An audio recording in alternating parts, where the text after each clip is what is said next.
Bismillahirrahmanirrahim. Assalamualaikum warahmatullahi wabarakatuh. Selamat datang di kelas virtual saya. Selamat perkenalan terlebih dahulu sebelum kita mulai pelajaran. Perkenalan, nama saya Ubaidul Basir Rozifli, biasa dipanggil Pak Ubaid. Kita akan saya di sini sebagai pengajar PAI atau Pendidikan Agama Islam kelas 8, mulai dari 8A sampai 8F.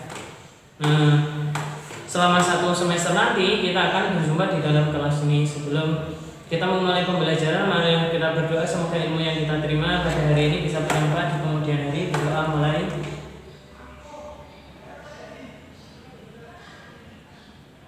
Berdoa selesai. Terima kasih. Jangan lupa subscribe and like karena itu gratis. Selanjutnya kita akan masuk kepada deskripsi mata pelajaran PAI siswa kelas 8. Di semester ganjil ini kalian akan mempelajari sekitar 7 bab ya. 7 babnya itu terdiri atas iman kepada Allah. Bisa dibuka bukunya kalau ingin lebih lengkapnya. Iman kepada Allah, miras, judi dan pertengkaran di bab 2. Bab ketiga mengutamakan kejujuran dan keadilan. Bab keempat sholat sunnah. Bab kelima macam-macam sujud. Bab keenam pertumbuhan ilmu pengetahuan masa dinasti Umayyah. Bab ketujuh rendah hati, hemat dan sederhana.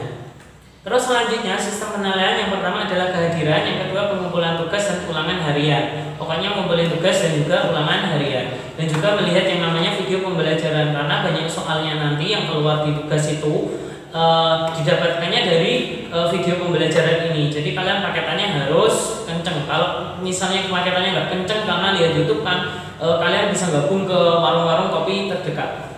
Yang pertama, bab pertama kita akan mempelajari menyakini kitab Allah dan mencintai Al-Quran. Tujuan pembelajaran kali ini: 1.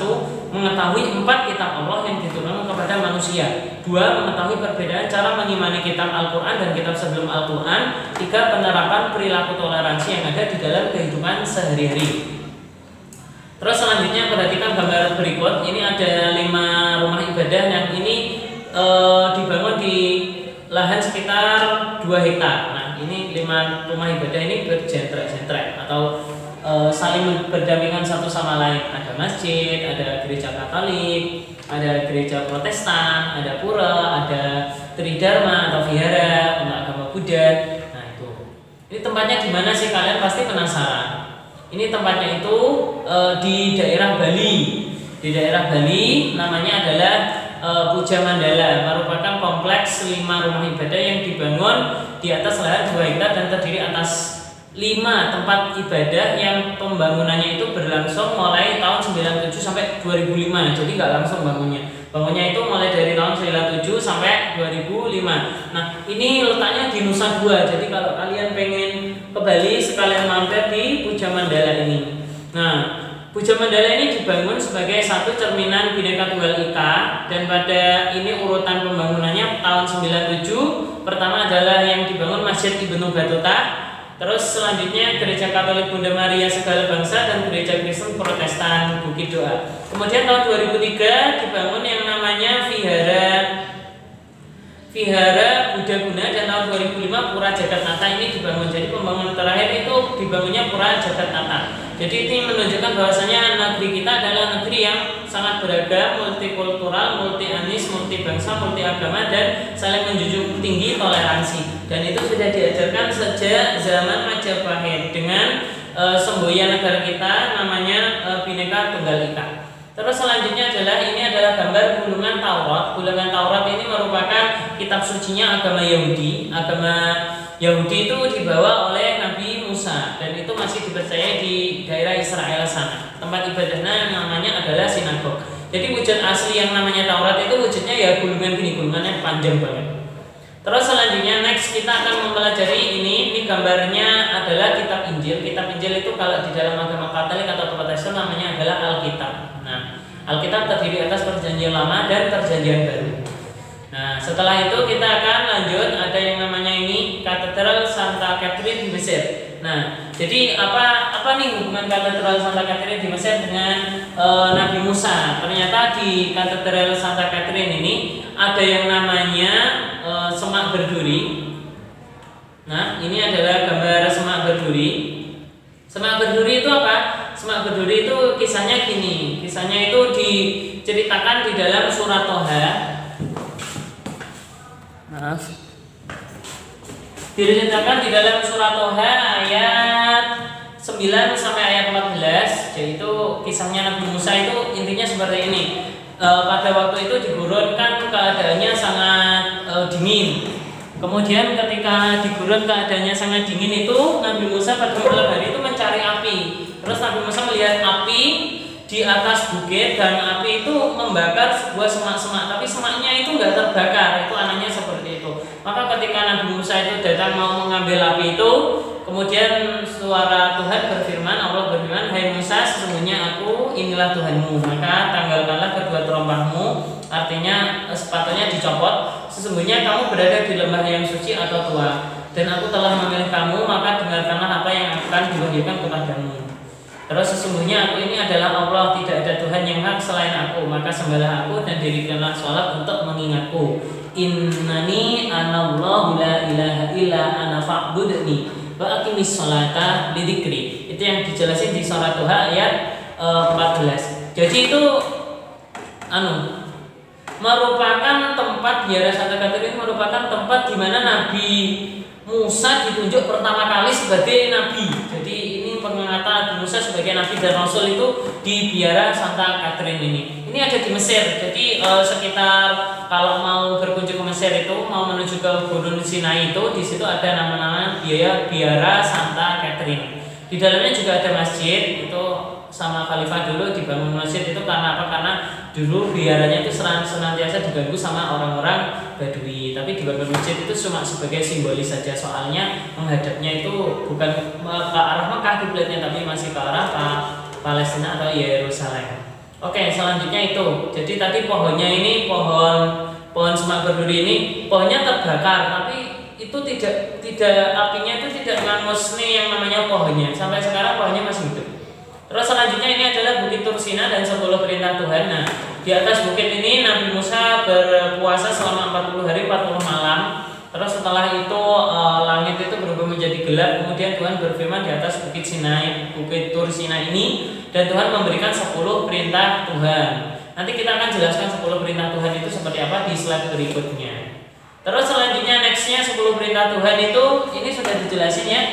Jangan menyembah berhala. Jadi 10 perintah Tuhan, 1, nggak boleh mensekutukan Allah. Jangan menyembah berhala, berbakti kepadaku saja dan cintalah aku lebih dari segala sesuatu. Nggak boleh menyembah berhala, nggak boleh bersekutu dengan jin, setan, dan lain sebagainya. Yang kedua, jangan menyebut nama Tuhan Allahmu dengan tidak hormat atau sumpah palsu, demi Allah, urutan tapi gak disaur-saur. Kuduskanlah hari Tuhan atau mensucikan hari Sabtu. Jadi di agama mereka itu orang Yahudi itu hari Sabtu itu hari suci. Beda agama kita itu hari sucinya itu hari Jumat. Kalau agama Nasrani hari sucinya adalah hari Minggu. Kemudian hormatilah ibu bapakmu, jangan membunuh, jangan berzina, jangan mencuri, jangan bersaksi dusta tentang sesamamu. Jadi saksi dusta atau saksi palsu. Jangan mengingini istri sesamamu, gak boleh jadi pelakor. Jangan mengingini milik sesamamu secara tidak adil, yaitu nyerobot tanah dan lain sebagainya. Ini dijelasin di kitab Keluaran dan juga Ulangan, bisa dicek di Alkitab atau mungkin kitab Injil. Selanjutnya next, ini di bawah Bukit Tursina tadi yang Nabi Musa itu sudah 40 hari bertahan. Terus di bawahnya umatnya tidak pandar bertakwa kepada Allah, tapi mereka menyembah anak sapi emas yang dibuat oleh Samiri. Samiri merupakan pengikut Nabi Musa. Dia berasal dari Irak, daerah Samara di Irak sana. Nah, dia itu termasuk pengikut penyembah berhala. Dan Samiri ini kok bisa menjadikan anak sapi emas ini, satu anak sapi emas ini bisa istimewa karena Samiri satu bisa melihat jejak Jibril. Jejak malaikat Jibril itu diambil kemudian dilemparkan ke patung anak sapi emas ini. Patung anak sapi emas ini bergerak seolah-olah hidup dan ini cuma bertahan sekitar 5 menit saja. Setelah itu balik kembali menjadi sebuah patung. Jadi Samiri itu punya kemampuan seperti itu. Sampai akhirnya Nabi Musa ketika turun dari Bukit Tursina melihat umatnya ini menyembah patung anak sapi, Nabi Musa itu sangat marah. Kemudian dua tulisan 10 perintah Tuhan yang terdapat dari batu tadi langsung dipecahkan sama Nabi Musa. Terus petir seketika itu menyambar. Kemudian mereka orang-orang Yahudi yang menyembah anak sapi nas itu disuruh bertobat, tapi tobatnya itu adalah dengan membunuh diri mereka sendiri. Jadi enak di kita kalau pengen tobat istighfar. Kalau di sana di mereka itu nggak bisa kayak gitu. Jadi harus membunuh diri mereka sendiri.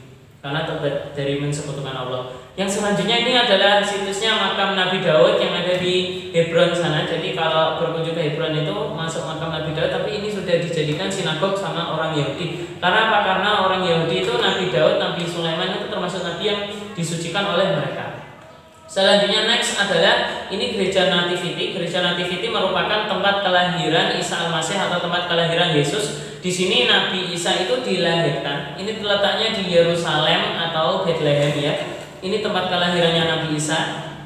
Terus selanjutnya ini adalah situs umat Islam, yaitu Gua Hira. Gua Hira ialah tempat bertemunya malaikat Jibril dengan Nabi Muhammad, di mana malaikat Jibril memberikan kepada Nabi Muhammad 5 ayat sebagai permulaan turunnya Al-Quran, yaitu surat Al-Alaq ayat 1 sampai 5. Yang bunyinya Iqra bismi rabbikal ladzi khalaq, khalaqal insana min 'alaq, Iqra wa rabbukal akram alladzi 'allama bil qalam, 'allamal insana ma lam ya'lam. Nah, jadi mulai dari turunnya surat Al-Alaq itu Al-Quran mulai turun selama 22 tahun, 2 bulan, 22 hari. Terus selanjutnya ini adalah 4 nama kitab Allah dan beserta nabi penerimanya. Jadi nama kitab yang wajib diketahui oleh umat Islam itu ada 4. Yang pertama adalah Taurat yang diturunkan kepada Nabi Musa. Yang kedua adalah Zabur yang diturunkan kepada Nabi Daud alaihi salam. Yang ketiga adalah Injil yang diturunkan kepada Nabi Isa alaihi salam, dan yang keempat Al-Quran yang diturunkan kepada Nabi Muhammad sallallahu alaihi wasallam. Terus selanjutnya adalah ini isi pokok ajaran Taurat atau 10 perintah Tuhan itu. Tadi sudah saya jelaskan di awal, jangan menyembah selain Allah, jangan bersumpah palsu dengan atas nama Tuhan, mensucikan hari Sabtu, menghormati bapak ibu, jangan membunuh, jangan berzina, jangan mencuri, jangan bersaksi dusta, jangan mengingini istri sesamamu atau berbuat selingkuh, pelakor, jangan mengingini milik sesamamu secara tidak adil atau berbuat nyerobot tanah orang dan lain sebagainya. Selanjutnya pokok ajarannya Taurat itu yang 10 perintah Tuhan kan sudah saya jelaskan. Sekarang selanjutnya adalah pokok ajaran Zabur atau nyanyian pujian kepada Allah. Zabur itu apa? Atau Zabur itu nyanyian Nabi Daud. Nyanyian ini berisi 5 tipe. 1 nyanyian liturgi kebaktian, yang kedua adalah nyanyian perorangan sebagai ucapan syukur, yang ketiga adalah ratapan-ratapan jamaah, yang keempat ratapan doa individu, dan yang kelima nyanyian untuk raja. Ada pendapat yang mengatakan tidak semua mazmur dalam Perjanjian Lama merupakan Zabur Nabi Daud. Dari 150 nyanyian kudus yang masuk Zabur Nabi Daud cuma 73 saja. Jadi yang namanya Zabur ini masih diakui oleh agama Katolik dan juga Nasrani, masuk di dalam kitab Perjanjian Lama mereka. Terus selanjutnya adalah nubuat Nabi Muhammad di dalam Kidung Agung ayat 5 bait ke-16. Ini katanya Ahmad Dedat. Ahmad Dedat ini merupakan seorang ahli debat agama Islam di Mesir sana. Nah, dia itu mengatakan bahwasanya Nabi Muhammad itu sudah dinubuatkan di kitab. Oke, kita lanjutkan. Kita sekarang akan membahas tentang nubuat Nabi Muhammad di dalam Alkitab. Ini ada di Kidung Agung ya. Ini bunyinya gini, kata Ahmad Dedat ini dalam bahasa Ibraninya, Kiko mamtakim wekulo Muhammadin zedudi wizri'i bainat Yerusalem. Teramat manis tutur katanya, segala sesuatu padanya menarik. Begitulah kekasihku dan sahabatku, hai putri-putri Yerusalem. Jadi yang namanya Nabi Muhammad itu sudah disebutkan di situ. Jadi yang segala sesuatu yang padanya menarik itu diganti Nabi Muhammad, karena redaksi aslinya itu Kiko mamtakim wekulo Muhammadin zedudi wizri'i bainat Yerusalem. Jadi seperti itu. Jadi sudah ada nubuatnya Nabi Muhammad itu, tapi karena mereka itu enggan mengakui, akhirnya nubuat-nubuat itu kayak dihapuskan, kayak dialihkan. Ini bukan untuk Nabi Muhammad, ini untuk Yesus. Terus selanjutnya yang 23, slide 23 kita akan membahas isi pokok ajaran Injil ya. Yang pertama adalah perintah mengisahkan Allah, sama kayak di Taurat, bahkan semua nabi itu perintahnya satu, mengisahkan Allah. Yang kedua adalah membenarkan Taurat, bahwasanya Taurat yang turun terlebih dahulu itu sudah benar, dan itu ayat-ayatnya itu dibenarkan. Dan Nabi Isa itu mengecam orang-orang yang namanya orang-orang Yahudi itu senang nganaknya duit, itu dikecam sama Nabi Isa. Yang ketiga menghapus beberapa hukum Taurat yang tidak lagi sesuai dengan perkembangan zaman, yaitu pokoknya yang tidak sesuai itu dihapus. Yang terakhir adalah nubuat Nabi Muhammad. Ini nubuat Nabi Muhammad di dalam Injil. Di kitab Ulangan, seorang nabi akan kubangkitkan bagi mereka dari antara saudara mereka, seperti engkau ini, seperti Musa. Aku akan menaruh firmanku dalam mulutnya, dan ia akan mengatakan kepada mereka segala yang kuperintahkan kepadanya.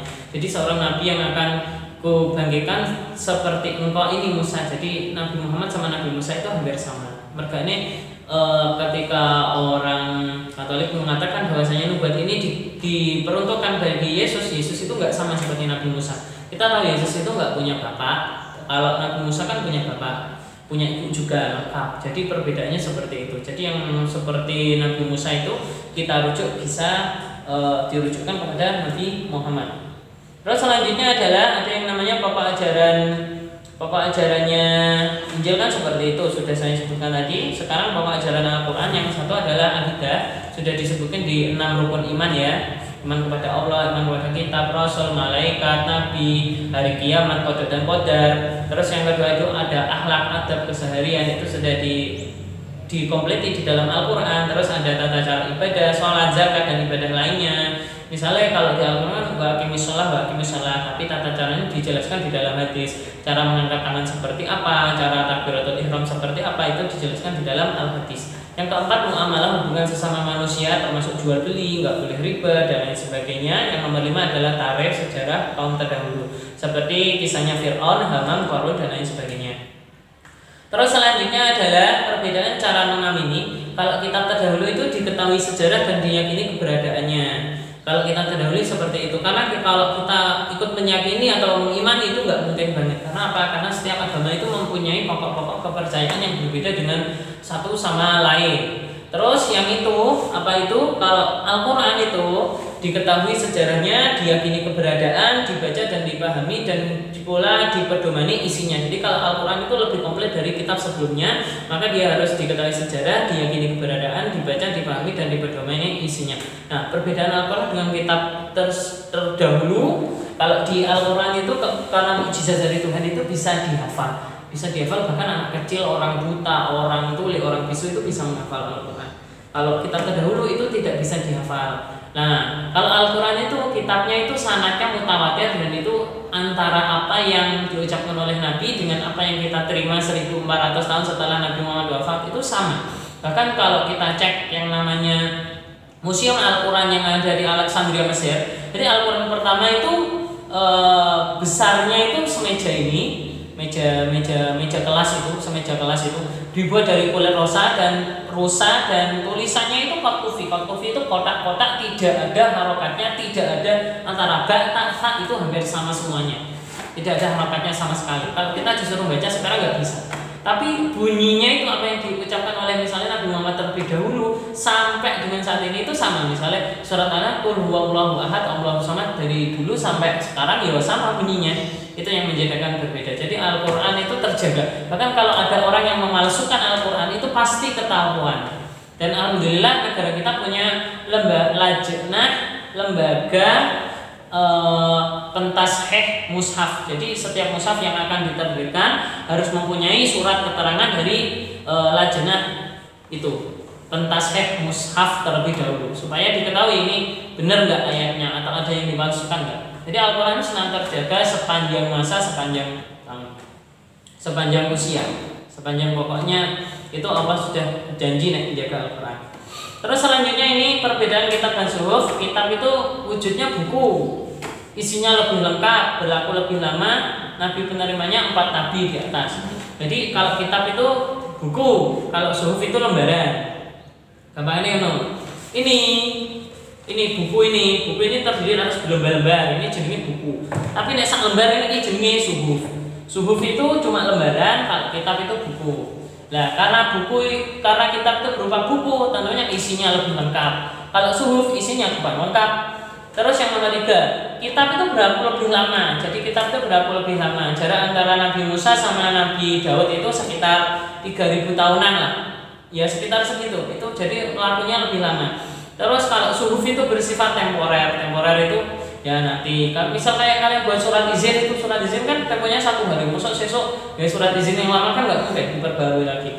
Terus yang keempat, nabi penerima kitab itu nabi 4 di atas, yaitu Nabi Daud menerima mulai dari Nabi Musa deh. Taurat diterima Nabi Musa, Zabur diterima Nabi Daud, Injil diterima Nabi Isa, Al-Quran diterima Nabi Muhammad. Jadi 4 penerima. Kalau suhuf, nabi yang menerima itu hanya nabi tertentu. Contohnya Nabi Ibrahim dan Nabi Musa. Jadi itu ya anak-anak. Jadi nanti kalian PR-nya juga mempelajari apa yang ada di buku itu dibaca ya. Saya nggak nerangin semuanya soalnya kalau diterangin semuanya kalian nanti nggak belajar. Jadi kalian juga harus baca ini. Setelah itu nanti kalian mengerjakan yang namanya kuis. Kuisnya itu di Google Form. Jadi kalian nanti tinggal pilih jawaban ABCD gitu. Terus kalian juga harus menghafal yang namanya situs-situs Nabi itu tadi ya. Situs-situs Nabi ini mulai dari atas ya. Mulai dari atas ada yang namanya Biara Santa Catherine. Ini tempatnya yang namanya Semak Berduri yang Terbakar, merupakan tempat di mana Nabi Musa itu pertama kali diangkat menjadi rasul. Yang kedua Bukit Tursina, tempat Nabi Musa menerima 10 perintah Tuhan. Yang ketiga adalah makam Nabi Daud yang terletak di Hebron. Ini merupakan kuburannya Nabi Daud. Yang keempat adalah Gereja Nativity. Ini merupakan gereja kelahirannya Yesus. Yang keempat adalah Gua Hirot, merupakan tempat Nabi Muhammad diangkat menjadi rasul pertama kali.